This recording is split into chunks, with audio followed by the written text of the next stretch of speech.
Hey guys, welcome back to my channel. Shantia here. If you're new to my channel, this channel is dedicated to helping women live in a way that feels the most natural to them. So in this video, I wanted to go ahead and revisit the Myrla and Gil situation from Married at First Sight because Tamara Tattles did an interview with Myrla on her channel. I'm gonna go ahead and link it down below.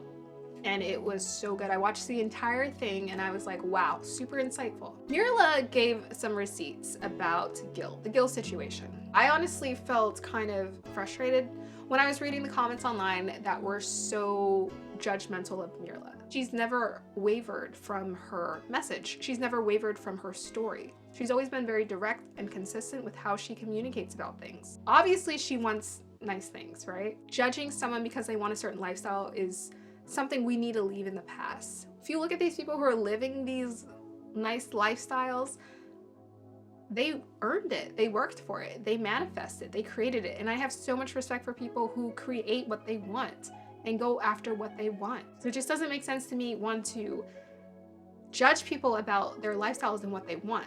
I think a lot of women, when they get into partnerships, they're enjoying the connection, they're enjoying the romance.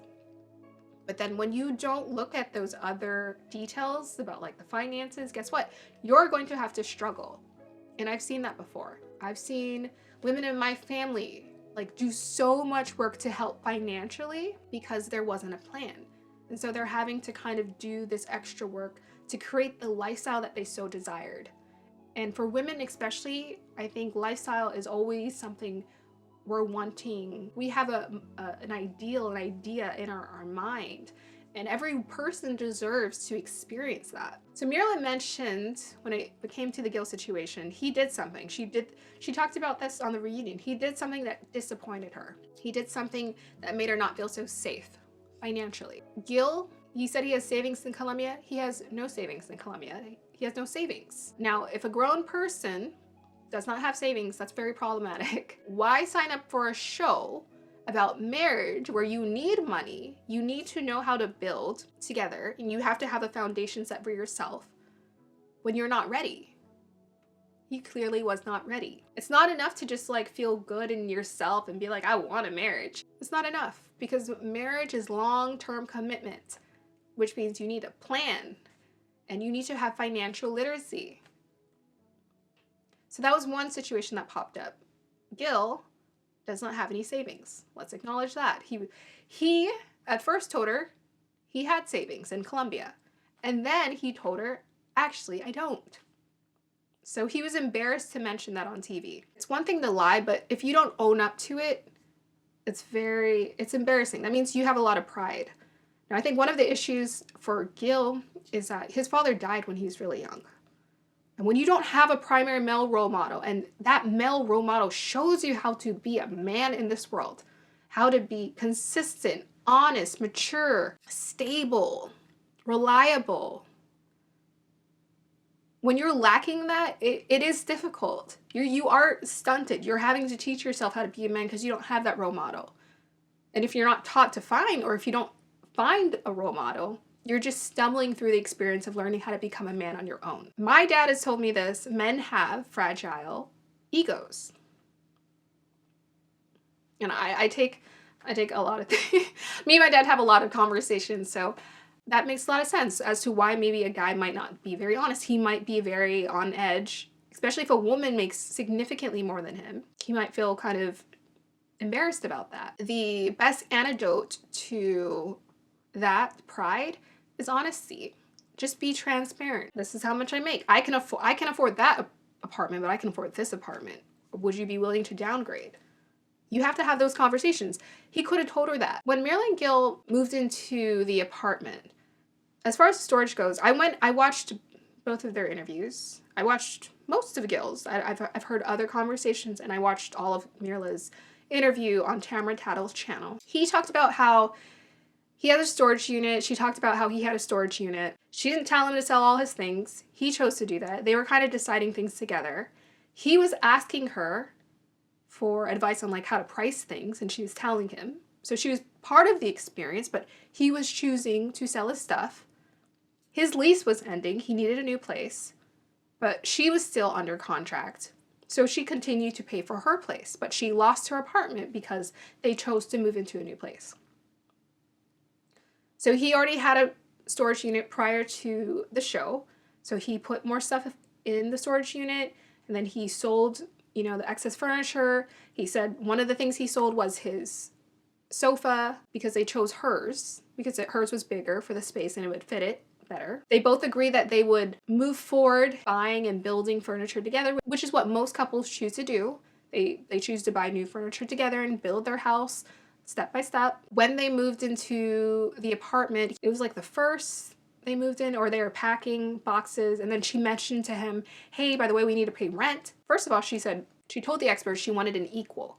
He doesn't have to necessarily make more than her. She wanted someone who could afford the lifestyle that she wanted. Otherwise, she's going to have to sacrifice extra finances on her side for them both to afford the lifestyle that she desired. If she wants the lifestyle she wants, why should she have to sacrifice for it? She worked for it. She wants someone who worked for the same thing. So first of all, they paired her with Gil, who didn't have those qualities. So already they're incompatible, and there's a huge struggle because she wants a very specific kind of lifestyle, and they didn't give that to her. She told him, okay, hey, we're going to split things 50-50. He agreed to pay a portion of the rent. She paid a deposit. Prior to that, I think April 14th or whatever, they had been apartment shopping. They had agreed on the place that they're going to live at, and she decided to end her lease. He ended his lease. And so they're both on the same page. They're in agreement about this. But the May 1st comes up, and she's like, oh my gosh, wait, by the way, we have to pay rent. So are you going to, and he's like, oh yeah, could you just pay it now and I'll just Venmo the money to you later. So prior to this, he already knew he had to pay for the rent. And she's just kind of looking like, hold up a second. First of all, we're splitting 50-50. I'm still having to pay rent for my prior apartment. We've been talking about this, preparing and packing, and you don't have the money? That's problematic. And I said this was problematic when I heard about this because I'm like, who doesn't have rent money? Like the first month rent money ready. In your, like, at least in your savings, who doesn't already have that money ready? That's concerning. If you don't have that money ready, where is it going? She was concerned about this, and she said, hey, okay, I want to know, I want us to be very honest and transparent with each other. Where did that money go? He showed her. That money went to upgrades for his car, clothes, and etc., other things. So he put the money elsewhere on unnecessary things as opposed to rent. That is not someone who is financially literate. Financially literate people, they put money first on essentials. Then you spend on the extras. And she was like, okay, that's not good. That's a bad sign. I think his birthday was on the 7th. She threw him a surprise birthday party. She had friends come over, and it was so sweet. She had a cake for him and everything. I thought, that was so cute. That was cute that he mentioned that. And I think the day after, they woke up and he was getting out of bed and he detected something was wrong. Up until this point, he had no idea. He was clueless that she was bothered about the financial situation. He paid her back for the money. So he paid her like $1,300 and something. Somehow they were splitting bills 50-50. So I don't know how all that went, but Myrla she paid the deposit, she paid a portion of the rent, and she paid her rent for her prior apartment. And he didn't have the money to pay for his. And she said it wasn't the issue that he asked her to Venmo the money. For one, it was the amount of time he took to pay her back. And two, is the fact that he waited till the last minute to ask her to pay the rent when he already knew he had to pay a portion of it, and she was concerned. All right, so I think those are most of the details when it comes to like the financial things. The day after his birthday, after they had the surprise, or maybe it was the 9th, after they had the surprise birthday party, she didn't get up to like kiss him or something, and she told him later that she wasn't happy. I think they had some kind of conversation on the phone, this is what I remember, where she's just like, I don't think we're compatible, I don't think this is working out, and he was like, do you want to be with me or not? And she was like, no, and he just hung up, and that was the end of it.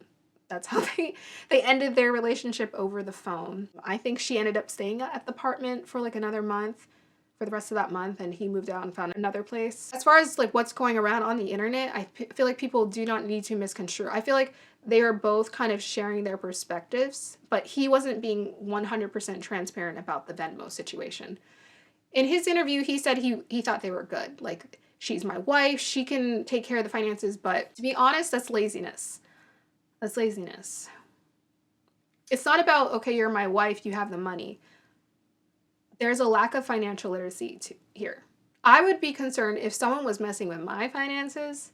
You know, I'm like having to take care of you, and I'd be concerned about that person. I'd be concerned about how they're going to affect me, and I would end it quickly, just like Myrla. I'm not going to spend a whole year in this messy situation on edge when I already know I'm seeing a bunch of flags. You're dishonest about your savings. You're dishonest about rent. She said she wanted him to own up to it. That's what she was looking the most forward to, is own up to it. She wanted him to apologize. Now, I don't think Myrla is the best. She can be very direct about things, but I don't know if she's the best at communicating her emotions and everything that she's feeling. He's more of that. He communicates his emotions, what he's feeling, and all those things. He's going around thinking, oh, everything's kind of fine, we're good, but it's not good.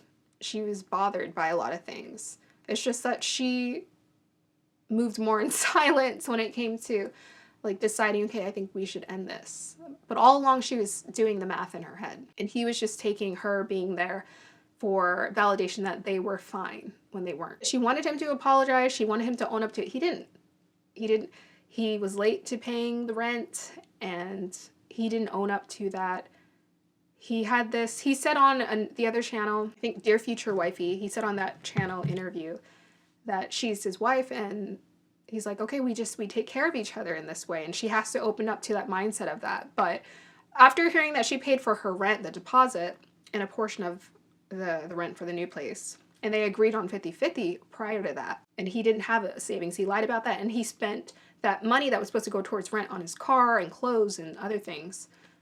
I'm like, that's all I need to hear. It's so important to choose a partner who is financially ready, who's financially literate. They can take care of themselves. They're good with their money. Money is extremely stressful.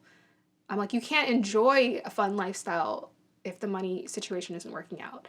So prior to them moving in together, her and Gil had a conversation. They talked about him saving. So he admitted he didn't have a savings, or on TV, he talked about how he had savings in Colombia. And she's like, okay, well, you need to save for money for us. And they had agreed, like, okay, he's going to start saving. He didn't start saving. There was no money. He didn't have rent money. So already you're not a man of your word. If I just met you, I've only known you for a couple of months, and you're telling me you need me to pay rent right now, and you're spending your money elsewhere, I've seen everything that I need to see as far as what you're capable of. For him, it was like the emotional investment. He's like, oh, well, if you love me, we'll do whatever we need to do for each other. But as a man, you have to have a plan. You have to be financially literate to be in a marriage. And especially with a woman like that, who's successful, who's good with money, she's going to pay attention. She knows you're not good with your money. And then when you don't take her little bit of advice and you tell her how to spend her money, it's just, at this point, it's like, why are we even together? So there we go.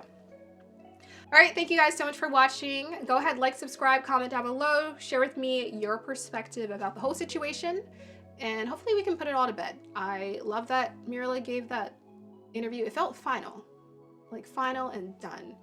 Let's not get it twisted. I think sometimes she can be cold.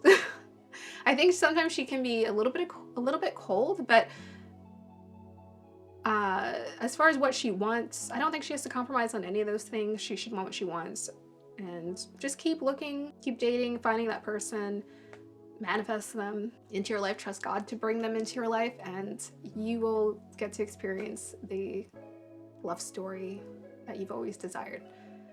All right, bye guys. I hope you have a wonderful day or evening. Goodbye.